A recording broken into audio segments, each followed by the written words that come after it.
Bueno, pues así está la cosa en Europa. Si está complicada la cosa en Europa, pues imaginaos en Ucrania, ¿no? Imaginaos, bueno, pues lo que está ahora mismo en la cabeza de Volodymyr Zelensky, que mientras tanto sigue lanzando mensajes. Estamos hablando mucho, bueno, pues de los últimos avances por parte de Rusia. Ucrania tiene puestas sus esperanzas en esta cumbre de paz, esta conferencia de paz en Suiza. Como les decíamos al principio, se va a celebrar entre el 15 y el 16 de junio. Rusia ha dicho que no va a ir, Suiza ha dicho que no tiene sentido si no va a Rusia. Y ahora, bueno, Zelensky dice pues que espera que se construya una paz justa y duradera. Antonio, quiero plantearte esta cuestión. ¿Va a llegar Zelensky al 15 o al 16 de junio? No digo vivo, no lo digo, o sea, no lo digo No, vivo políticamente.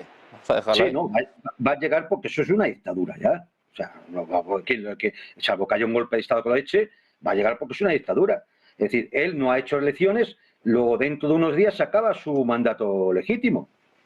No hay nada preparado para sustituirle, por lo tanto va a llegar. Ahora, ¿qué régimen es ese?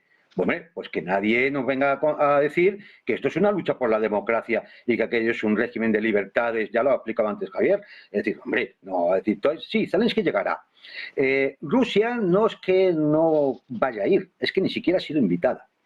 Yo creo que aunque la inviten no irá, pero es que ni ha sido invitada, o sea, lo cual es mucho más grave. Mira, yo creo que evidentemente esa cumbre no es una negociación.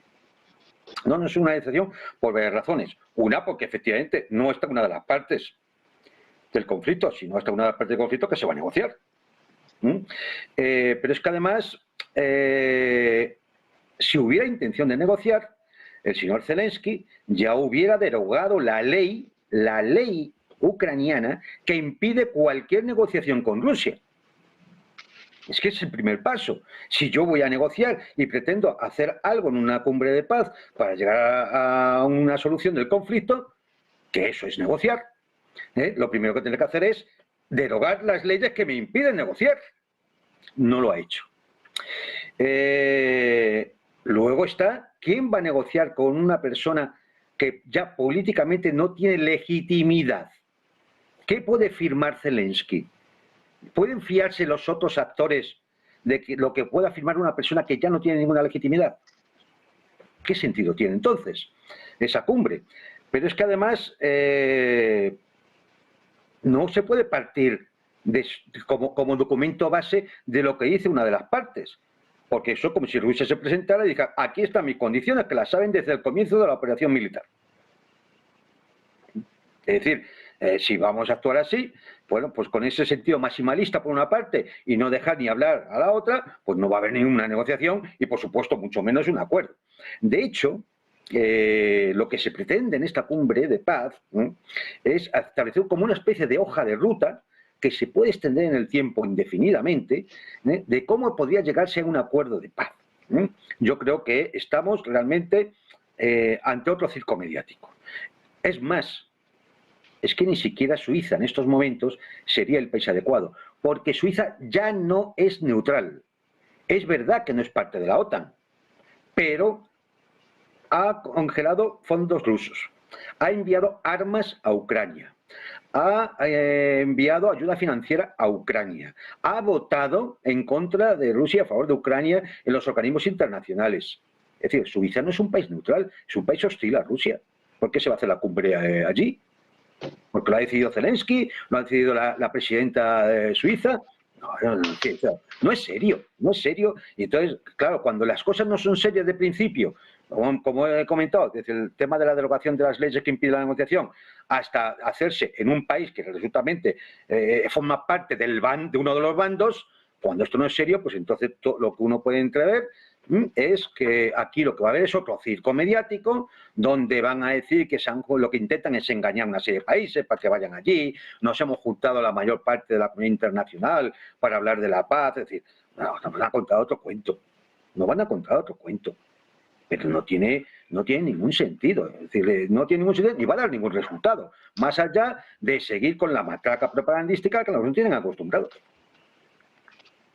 Pues otra de las preguntas, más allá de si Suiza puede o debe acoger o no una conferencia de este tipo, como ya está explicando Juan Antonio, claro, eso no es neutral, pues no tiene mucho sentido. Otra pregunta, Adrián, es ¿A quién le interesaría también una negociación en estos momentos? Porque si a alguien le interesa, en todo caso sería Ucrania, ¿no? Sería Zelensky. Rusia, como estamos contando, está avanzando día tras día, ¿no? De hecho, tiene una postura de fuerza mucho mayor que hace meses o incluso que prácticamente desde el inicio del conflicto. No parece que está a punto de torcer el brazo de Ucrania. ¿Para qué va a negociar Rusia ahora, no? Sí, el único contexto lógico para Rusia, teniendo en cuenta lo que está sucediendo en el terreno, sería una oferta de rendición. Es decir, que el gobierno de Ucrania tuviese contacto con el gobierno de Rusia y dice, bueno, ya está, hasta aquí hemos llegado, bueno, estamos dispuestos a rendirnos y vamos a coordinar las características o las condiciones de la rendición. Un armisticio. Eso es, le llamemos como le llamemos. Vamos a ver, sobre esta reunión, vamos a decir, de Suiza, es evidente que no es una conferencia de paz. Yo creo que Juan Antonio ha comentado distintos factores al respecto, pero yo creo que un factor absolutamente decisivo es que no estén las dos partes. Claro, es una conferencia de paz en la que solo está una parte, ¿no? Bueno, evidentemente se utilizará el nombre que sea, pero bueno, llamémosle cumbre. Será una cumbre de la OTAN o una cumbre de la OTAN ampliada, pero algo parecido. Puede tener, además del impacto mediático, puede tener un objetivo en este momento en concreto de cohesionar el frente pro-Ucrania o el frente antirruso. Y no es de descartar que si en principio se va allí para hablar de temas relacionados con la guerra, de temas militares, de lo que se trate no es de una conferencia de paz, sino de una cumbre y de una cumbre de guerra. No es de descartar en absoluto. Ten en cuenta que se está hablando desde distintas partes de la posibilidad de que esa ofensiva territorial rusa se produzca o a principios o a fines de junio. Si se produjera antes de la conferencia o durante la conferencia, ya sabemos a qué se iban a dedicar las reuniones. Evidentemente, a consolidar esfuerzos de todos los asistentes en apoyo a Ucrania, muy probablemente. Entonces es muy posible, efectivamente, que se transforme en una cumbre de guerra dentro de esa dinámica que hemos comentado, en parte iniciada por el propio Macron, de intentar aglutinar fuerzas en la misma dirección, unos en primera línea, otros en segunda, pero a ver cómo conseguimos que Francia no vaya sola, sino que sea la OTAN en su conjunto o el mayor número posible de países europeos los que dan ese paso. Muy probablemente en esta cumbre, en realidad de lo que se va a hablar. Francisco, para terminar, nos queda nada, un par de minutillos. ¿Cómo ves esta conferencia de paz en Suiza y cómo puede afectar al conflicto? Si puede de alguna forma frenar la escalada. Yo me quiero fijar en dos puntos: cuándo nace la idea y cuándo se quiere hacer, cuándo se desarrollará. ¿Cuándo nace la idea? La idea nace en una conversación bilateral de la presidenta de Suiza, Viola Amherd, con el presidente Zelensky el 15 de enero de este año. Es decir, 15 de enero se reúnen en Berna y surge esta gloriosa idea. ¿Cuándo se quiere hacer? Es decir, ¿cuándo se quiere hacer? Después de la próxima cumbre del G7. Curiosamente, la cumbre del G7 va a estar en la zona, no tengo claro si va a ser en la zona de los lagos del norte de Italia, como el Lago Mayor, Garda, o si va a ser en Milán, vamos, en el norte de Italia. Y por eso se busca, después de la cumbre próxima del G7, esto.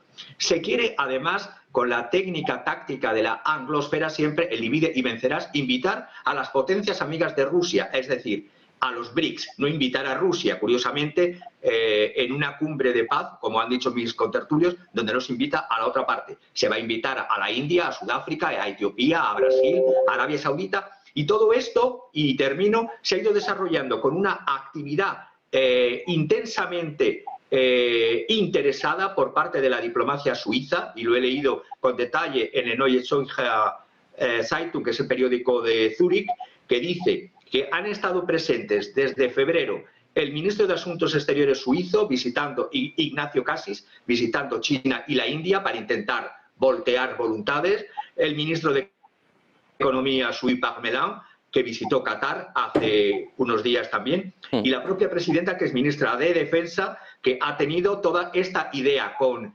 Zelensky desde enero. Están intentando dividir y crear una opinión pública a favor de Ucrania justo después de la cumbre próxima del G7.